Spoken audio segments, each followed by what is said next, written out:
maendeleo kamoro amora modhiye.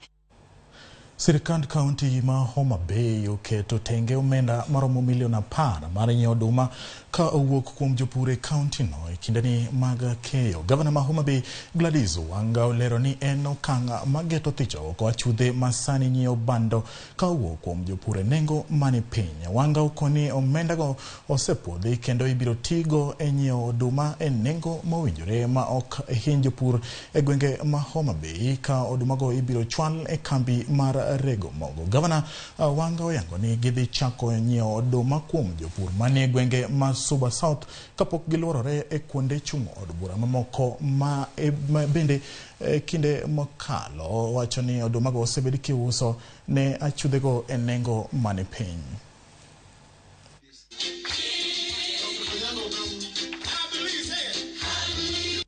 To push. We have now had a bumper harvest due to the industry of our people, but also some of the interventions that we made as a county government.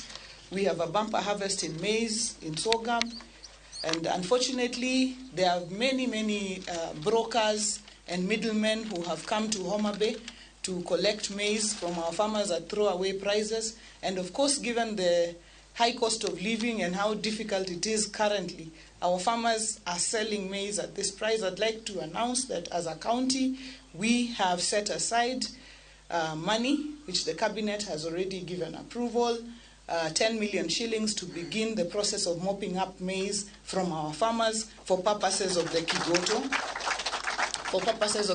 maize mill, so that we can increase the civic awareness of our people on the importance of retaining their maize. Kambi mar chiwo kumba mar